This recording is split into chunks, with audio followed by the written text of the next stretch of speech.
మీ ఎలాంటి వ్యాపార ప్రకటనలకైనా వెంటనే మా ఛానల్ సంప్రదించండి. ప్రస్తుతం మనతో పాటు ప్రముఖ ఆధ్యాత్మికవేత్త వేదిక ఆస్ట్రాలజర్ గోనుగొంట్ల సురేష్ బాబు గారు ఉన్నారు. గురువుగారితో మాట్లాడదాం. నమస్కారం గురుగారు. మణికంఠ గారు నమస్కారం అండి. గురుగారు, మార్చి నెల మీనరాశి వాళ్ళకి ఏ విధంగా ఉండిపోతుంది? ఈ చంద్రగ్రహణం అనేది ఈ ప్రభావం వీళ్ళ మీద ఏ విధంగా ఉంటుంది? ప్లస్ అంటారా, మైనస్ అంటారా? జాగ్రత్తలు ఏ విధంగా తీసుకోవాలి? ఉగాదిని ఏ విధంగా పురస్కరించుకుంటే ఈ నెల వీళ్ళకి కలిసి వస్తుంది? సో ఓం గం గణపతయే నమః. స్వర్ణలక్ష్మి నమస్తే అస్తు. పరబ్రహ్మ స్వరూపిణి రాజ్యం దేహి ధనం దేహి సర్వకామాంచ దేహి మే. స్వర్ణలక్ష్మి అమ్మవారు మీనరాశి వారందరికీ చక్కగా వాళ్ళ ముఖం మీద చిరునవ్వుని, ప్రతిదాన్ని శోభాయమానంగా చూడగల గొప్ప శక్తిని, దానితో పాటు విశేషంగా ధనాన్ని, వాళ్ళు కోరిన ప్రతి కోరిక నెరవేర్చే విధంగా కామాంచ సిద్ధిని, అంతేకాకుండా రాజ్యం దేహి, ప్రతి ఒక్కళ్ళకి అమ్మవారు ఒక నాయకత్వ లక్షణాలని, ఒక ఎట్లాంటి పరిస్థితులైనా కనుక చక్కగా ఎదుర్కొని గొప్పగా ఎదగగల ఒక సామర్థ్యాన్ని వీళ్ళందరికీ ఇవ్వాలి, కీర్తి ప్రతిష్టలు ఇవ్వాలని చెప్పేసి మనం కోరుకుందాం. ఈ రాశి వాళ్ళకి ఈల్నాడ్సిన ప్రభావంతో ఉన్నా కానీ చాలా విషయాల్లో చాలా మెరుగ్గా ఉంటుంది ఈ మంత్.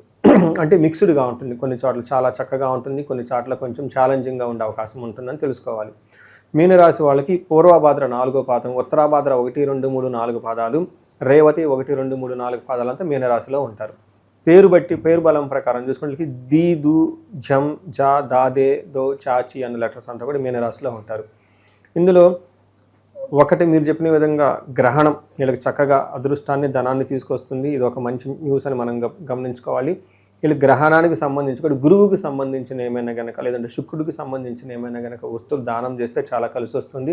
శనగలు కానివ్వండి, ఎల్లో కలర్ బట్టలు కానీ గురువు ధ్యానం కనుక చేస్తే ఈ గ్రహణ టైంలో కలిసి వస్తుంది. ఎందుకంటే వీళ్ళ యొక్క రాశి అధిపతి వాళ్ళు కాబట్టి. తర్వాత వీళ్ళు ఈ గ్రహణంతో పాటు మనకి ఉగాది కూడా వస్తూ ఉంటుంది కాబట్టి మనకు సపరేట్గా ఒక వీడియో దానికి ఈ రాశి వాళ్ళ గురించి బాగా చేశాము. అందులో చాలా పరిహారాలు కూడా చెప్పడం జరిగింది. అది ఒకసారి చూడాలని చెప్పేసి మనం కోరుకుంటున్నాం. తర్వాత ఈ మంత్ వరకు మనం చూసుకుంటే 2 గ్రహాలు మారుతున్నాయండి. ఒకటి కుజుడు మారుతూ ఉన్నాడు, రెండోది సూర్యుడు కూడా మారుతూ ఉన్నాడు. ఈ యొక్క 2 గ్రహాల ప్రభావంతో వీళ్ళకి ఎలా ఉండబోతుందంటే, ఫస్ట్ సూర్యుని వల్ల ధనచ్ఛేదం, అంటే విపరీతంగా ధనం ఖర్చే అవకాశం ఎక్కువగా ఉంటుంది. కానీ వీళ్ళు దాన్ని గమనించుకొని చాలా క్యాలిక్యులేటెడ్గా ఉండే అవకాశం కూడా ఎక్కువ ఉంటుంది. తర్వాత స్థాన నాశనం, ఇది చాలా ఇంపార్టెంట్ అండి. చాలామందికి ఉద్యోగాల్లో బాగా ఒత్తిడి వస్తుంది. కొంతమందికి ఉద్యోగాలైనా పోయే అవకాశం ఎక్కువగా ఉంటుంది. కేర్ఫుల్గా ఉండటం ఎంతైనా అవసరం. తర్వాత వీళ్ళకి కుజుడు 12వ స్థానంలో ఉండటంతో వ్యాధ్యార్థి, అంటే రోగం వచ్చి తద్వారా విపరీతంగా టెన్షన్ పడే అవకాశం ఉంటుంది. బుధుడు 12వ స్థానంలో ఉండటంతో పరాభవం, అవమానాలకు గురవుతారని గమనించుకోవాలి. అయితే ఇదంతా ఒక ఎత్తు అయితే శుక్రుడు వాళ్ళకి అఖిల విషయ భోగం, అన్ని విషయాల్లో బాగుంటుంది అని గమనించుకోవాలి. అంటే వీళ్ళకి ఉద్యోగంలో బాగా ప్రెషర్ ఉన్నా మిగతా వాటి విషయాల్లో ఎక్కువగా మేనేజబుల్ చేసే వేరే విధంగా వాళ్ళకి ఛాలెంజెస్ ఉంటుంది. మిగతా విషయాలు చాలా కంఫర్టబుల్గా లగ్జరీగా ఉంటారని గమనించుకోవాలి. ఇది ఎందుకు ఇలా చెప్తున్నారు, ఎలా చెప్పగలుగుతున్నామంటే, సూర్యుడు ఎప్పుడైతే ఫస్ట్ హౌస్లో ఉండి, లేదంటే దానికి ముందు 12th హౌస్లో ఉండటం వల్ల ఈ 2 స్థానాలు మంచివి కాదు అని మనకు శాస్త్రంలో వివరించడం జరుగుతుంది. ఎలా? దేహార్తి సతతం కాలాతిక్రమణ భోజనం బంధుమిత్ర సుహృద్వేష అని చెప్తారు. అంటే ఈ టైంలో ఎప్పుడైతే సూర్యుడు 15వ తారీఖు మారుతూ ఉన్నాడో శరీరానికి చాలా అలసటగా ఉంటుంది. తర్వాత టయానికి భోజనం చేయకుండా ఉండే అవకాశం ఉంటుంది. బంధుమిత్రులతో ఎక్కువగా గొడవలు, మనస్తాపానికి గురయ్యి భేదాభిప్రాయాలు వచ్చే అవకాశం ఉంటుందని చెప్తూ ఉంటారు. ఈ టైంలో వైఫ్కి కూడా కొంచెం హెల్త్ కాంప్లికేషన్స్ ఉండే అవకాశం ఉంటుంది. అయితే ఫస్ట్ 2 వీక్స్లో ఉద్యోగంలో విపరీతమైన ప్రెషర్ ఉంటుంది. జాగ్రత్తగా మేనేజ్ చేసుకోవాలి. బాసు ఇలా రిలేషన్షిప్ ఎక్కువగా హీటెడ్ ఆర్గ్యుమెంట్స్కి పోకుండా, మరీ డి అంటే డి అని కొట్టకుండా ఒక పేషెన్సీగా ఉంటే చాలా బాగుంటుంది జాబ్లో అని చెప్పుకోవచ్చు. కుజుడు వీళ్ళకి 12వ స్థానంలో ఉండటం అగైన్ ఇది మిక్స్డ్ రిజల్ట్ ఇస్తుంది. ఒక పక్క వీళ్ళకి ధనం, సక్సెస్ని అంతా ఇస్తూనే రెండో పక్క ఛాలెంజ్ కూడా ఉంటుంది. అది ఏమంటే బంధువైరం, ధనక్షయం. అంటే ఈ టైంలో కూడా ధనాన్ని కోల్పోతూ ఉంటారు. బంధువులతో గొడవలు పడే అవకాశం ఎక్కువగా ఉంటుంది. దేహపీడం, సంచారం, అటు ఇటు ట్రావెల్ చేయటం, శారీరకంగా టైర్డ్నెస్ ఎక్కువగా ఉంటుంది. అంతేకాకుండా మానసికంగా విపరీతంగా గొడవలు, అంటే విపరీతంగా టెన్షన్లు వచ్చే అవకాశం ఉంటుందని గమనించుకోవాలి. శుక్రుడు వీళ్ళకి ఈ 2 గ్రహాలు మనకి అంతంత మాత్రంగా ఉండి కొంచెం ఇబ్బంది పెడుతున్నా కానీ బుధుడు లేదంటే శుక్రుడు కూడా వీళ్ళకి బాగా సపోర్ట్ ఇస్తున్నారు అని చెప్పుకోవచ్చు. శుక్రుడు వీళ్ళకి ఫస్ట్ హౌస్లో ఉండటంతో అర్ధలాభం, సౌఖ్యం, పరస్త్రీ సంగమం, యత్న కార్య లాభాద్. అంటే చేస్తున్న పనిలో సక్సెస్ వస్తుంది, ఇంత ఇబ్బందులు ఉన్నా కానీ. తర్వాత పరస్త్రీ సంగమం లేదా పరపురుష సంగమం అని మనం చెప్పుకోవచ్చు. అంటే వీళ్ళకి లేడీస్ అప్పటిదాకా తెలవని వాళ్ళు కొత్తగా వచ్చి పరిచయం వేసి వీళ్ళకి ఏదైనా హెల్ప్ చేయొచ్చు, వాళ్ళతో చక్కగా కలిసి ఉంటారు, సౌఖ్యంగా కంఫర్టబుల్గా ఉంటారు అని చెప్పుకోవచ్చు. ఇది ఒక బెస్ట్ టైం భార్యాభర్తలకి, లేదంటే లవర్స్కి, లేదంటే రిలేషన్షిప్స్లో ఉన్న వాళ్ళకి ఏమైనా గనక గొడవలు మనస్పర్ధలు ఉంటే ఈ టైంలో అవన్నీ పోయేసి ఒక చక్కటి వాతావరణం ఉంటుంది. పర్టికులర్గా లవర్స్ ఎవరైతే ఉన్నారో, ప్రేమికులు, వీళ్ళకి ఈ మ్యాటర్ని ముందుకు తీసుకెళ్ళిపోయి పేరెంట్స్తో చెప్పించడానికి చాలా అనుకూలంగా ఉంటుందని తెలుసుకోవచ్చు.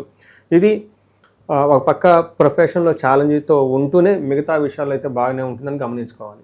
ఇంకా ఎలాంటి పరిహారాలు చేసుకుంటే బాగుంటుందంటారు? స్టూడెంట్స్కి సంబంధించి కూడా ఎగ్జామ్స్లో బాగా పర్ఫామ్ చేయడానికి మంచి పరిహారాలు అంటే తెలియజేస్తారు. ఇది ఎగ్జామ్స్ టైం అండి. అందరూ తెలుసుకోవాల్సిన ఒక ముఖ్యమైన విషయం ఏంటంటే, ముగ్గురు దేవతలను ఆరాధిస్తూ ఉంటారు. మేధా దక్షిణామూర్తి, మేధస్సుకి హయగ్రీవ స్వామి, విపరీతమైన జ్ఞానము, నాలెడ్జ్ మనకి యాక్సెసిబుల్కి అందుబాటులో ఉండటానికి నీలా సరస్వతి దేవి అమ్మవారు ఆ అకాడమిక్స్లో చక్కగా పెర్ఫార్మెన్స్ వచ్చేసి రావడానికి. అయితే ఏ దేవతని లేకుంటే ఏ దేవుళ్ళను పూజిస్తే కనుక మనకి కలిసి వస్తుంది అనేది అలా బ్లైండ్గా చేయకూడదు. ఒకటే వాళ్ళ వంశంలో ఏదైనా ఆచారం ఉంటే, వాళ్ళ ట్రెడిషనల్ పరంపరలో ఉంటే అది చేస్తే ఒకటే. లేని వాళ్ళకి జాతకం చూపించుకుంటే ఆ జాతకంలో చెప్పబడుతుంది ఏ దేవతను ఉపాసన చేస్తే వీళ్ళకి త్వరగా మార్క్స్ అకాడమిక్స్లో వస్తారు అనేది. ముఖ్యంగా దక్షిణామూర్తి, లేదంటే హయగ్రమి, లేదంటే సరస్వతి, లేదంటే నీలా సరస్వతి దేవాలకు సంబంధించిన మూల మంత్ర జపం చేసుకోవటం, హోమం చేయించుకోవటం, పాశుపత అభిషేకాలు చేయించుకుంటూ ఉంటే ఇంకా బాగుంటుంది. వీటితో పాటు ఒక్కసారి ఇండివిజువల్ జాతకంలో ఆ టైంలో ఏ దశాభుక్తులు నడుస్తుంది అని తెలుసుకొని తద్వారా అవి చేస్తే చాలా చక్కగా బాగుంటుంది అనేది మీరు గమనించుకోవాలి. ఇవి కాకుండా ఈ రాశి వాళ్ళు ఏలినాటి శని యొక్క ప్రభావంతో ఉన్నారు. చాలా టెన్షన్స్లో, ఇబ్బందులో చాలామంది ఉన్నారు.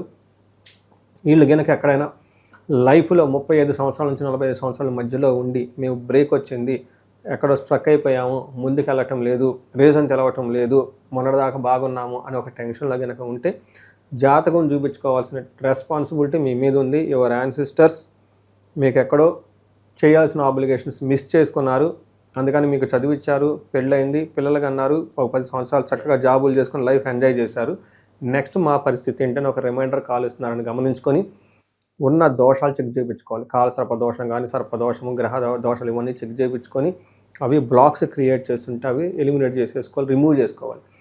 తర్వాత శాపాలు ఉంటాయి. పితృశాపము, మాతృశాపము, సర్పశాపము, బ్రాహ్మణ శాపం, గోశాప, రకరకాల శాపాలు ఉంటాయి. ఆ శాపాలు కూడా ఉన్నాయా లేదా, అట్లీస్ట్ 9-10 రకాల శాపాలు ఉంటాయి మినిమం. నాకు తెలిసే 11 శాపాలు కూడా కొన్ని ఉంటాయి. బట్ అట్లీస్ట్ కొన్ని శాపాలు మనం తీపించుకోవాలి. ఉద్యోగంలో కనుక ఎవరికైనా సడన్గా జాబ్ పోతుంటే పితృశాపం ఉంటే కరెక్ట్గా అది ఆ అధికారం ఒక ప్రమోషన్ రాకుండా డిలే అయిపోతుందంటే కారణం అది. చాలామంది నేను రీసెంట్గా హారోస్కోపులు తెగ అనాలిసిస్ చేస్తూ ఉన్నా. ఈ మనం చేసిన వీడియోలో అయితే మేము ఎక్కడైతే నేను ఇచ్చిన ఇంటర్వ్యూలో 35 to 45 ఏజ్ ఉండి మేనేజర్ లెవెల్కి వచ్చి ఆగిపోయారా, పితృదోషం ఉంది, లేదా కాలసర్ప దోషం ఉంది, ఉన్నటువంటి సడన్గా భార్యాభర్త మధ్య గొడవ అవుతుందా, కుజదోషము లేదంటే ఉంది, ఉన్నట్టుండి అప్పటిదాకా వీళ్ళు మేనేజర్ లెవెల్లో సక్సెస్ఫుల్గా ఉండి ప్రాజెక్ట్ మారిపోయి డమ్మీగా అయిపోతారు, అంటే వీళ్ళకున్న జ్ఞానం పనిచేయటం లేదు.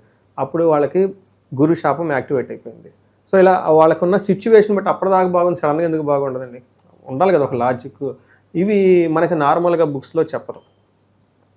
ఇవి జ్యోతిష శాస్త్రాలు రహస్యంగా గురువుల ద్వారా మనకి పట్టి వాటిని విశ్లేషణ చేస్తే తెలుస్తుంటుంది. ఎంత సాధించిన వాళ్ళు ఇక్కడ ఆగిపోవటం ఎందుకు, ఒకసారి హై ప్రయారిటీతో హారోస్కోపులు చెక్ చేయించుకోవటం. అందులోని మీనరాశి వాళ్ళు ఇంకా చాలా చాలా ఇంపార్టెంట్. ఏలినాటి శని యొక్క ప్రభావం ఆల్రెడీ ఉన్నారు, అందులో ఇది కూడా ఉంటే ఇంకా సిచ్యువేషన్ టఫ్, అవుట్ ఆఫ్ కంట్రోల్గా ఉంటుందన్నమాట. ఇవన్నీ తెలుసుకొని వీళ్ళకి శనికి సంపూర్ణ శాంతి పూజలు, తర్వాత వీళ్ళు తిరునల్లార్ దేవస్థానాన్ని విజిట్ చేయటం, ఇలాంటివన్నీ చేసుకుంటూ ఉంటే ఆ యొక్క ప్రభావం బాగా తగ్గిపోయి లైఫ్ 10 ముందుకెళ్ళే అవకాశం ఎక్కువ ఉంటుందండి. ఓకే, ఈ రాశికి సంబంధించిన నక్షత్రాలు వాళ్ళకి ఏ విధంగా ఉంటుంది గురుగారు? నక్షత్రాలు పూర్వభాద్ర, ఉత్తరాభాద్ర, రేవతి 3 నక్షత్రాలు ఉంటాయి. ఇందులో పూర్వభాద్ర నక్షత్రం వాళ్ళకి గమనిస్తే సంపదలు, సౌఖ్యము, మృష్టాన్నము, ధనలాభము, విదేశాగమనము, ఐశ్వర్యము. అబ్బా ఎన్ని ఉన్నాయండి, అన్ని పాజిటివ్ వర్డ్స్ అన్ని వీళ్ళకే పెట్టేసినట్టున్నారు. ఇవన్నీ ఉన్నాయండి. నెగటివ్ సైడ్లో మృత్యు భయము, అది ఒకటి. లాస్ట్లో కార్యనాశనం, అంటే అనుకున్న పని కాకుండా ఇబ్బంది పడుతూ ఉంటుంది. ఉంటామో పోతామని విపరీతంగా భయపడే సిచ్యువేషన్లు ఉంటాయి. అంటే జనరల్గా లే ఆఫ్ న్యూస్ రావటం, అక్కడ ఏదో జరుగుతుంది, మనం ఉంటామో పోతాము, ఈ టైప్ ఎక్కువగా ఐటీలో ఉన్న వాళ్ళకి ఈ వస్తూ ఉంటాయి. అలా ముందుగానే కొన్ని సిగ్నల్స్ వచ్చేస్తూ ఉంటాయి. ఈ ప్రాజెక్ట్ అయిపోవచ్చింది, నెక్స్ట్ ఇంకా రావట్లేదు ఏంటి, ఇలా వచ్చేసి ఒక భయంతో కూడిన వాతావరణం ఉంటుంది. ఉత్తరాభాద్ర నక్షత్రం వాళ్ళకి సౌఖ్యంగా ఉంటారు, మంచి పార్టీలు ఫంక్షన్లకు అటెండ్ అవుతూ ఉంటారు, విదేశగమన ఫారిన్ వెళ్తూ ఉంటారు. మృత్యు భయము నాశనము అంటే ఏదో ఒక కార్యక్రమం చేపడితే అందులో రిజల్ట్ రాకుండా అది ఆగిపోయే అవకాశం ఉంటుంది. అనవసరంగా అసలు మనం ఉంటామా లేదనేది ఒక భయపడుతూ ముందుకు వెళ్తామా పోతామా అన్న ఒక టెన్షన్ పడుతూ ఉండే సిచ్యువేషన్ కూడా వీళ్ళకి ఉంటుంది. ఇది కొంత కూడా ప్రొఫెషనల్ మ్యాటర్లో గమనించుకోవాలి. రేవతి నక్షత్రం వాళ్ళకి క్షేమంగా ఉంటారు, సౌఖ్యంగా ఉంటుంది, మృష్టాన్నము తింటూ ఉంటారు, లాభప్రదంగా ఉంటుంది, సౌఖ్యంగా ఉంటుంది. ఫారిన్ వెళ్ళాలనుకునే వాళ్ళకి చాలా అనుకూలంగా ఉంటుందని గమనించుకోవాలి. అయితే వీళ్ళకి రేవతి నక్షత్రం వాళ్ళకి లాస్ట్ 10 days మృత్యు భయం ఉంటుంది. విపరీతంగా భయపడే అవకాశం ఎక్కువగా ఉంటుందని గమనించుకోవాలి. సో ఏ ప్రకారంగా చూసుకున్నా కానీ కుజుని యొక్క ప్రభావంతో ధననాశనము, విపరీతంగా ధనం కోల్పోయే అవకాశం కూడా ఎక్కువ ఉంటుంది. వీళ్ళకి అనుకూలంగా లేరు కాబట్టి, వీళ్ళకి మిక్స్డ్గా ఉంది కాబట్టి ప్రొఫెషనల్లో ధనం విషయంలో జాగ్రత్తగా ఉండి మిగతా విషయాలంతా బాగానే ఉంటుందని మనం ఫైనల్గా ఒక ముక్కలో మనం చెప్పుకోవచ్చు. ఓవరాల్గా మీనరాశి వాళ్ళ స్థితిగతులు ఈ మాసం ప్రత్యేకంగా ఎలా ఉండబోతున్నాయో మంచి విశ్లేషణ అందించారు. ధన్యవాదాలు. ధన్యవాదాలండి.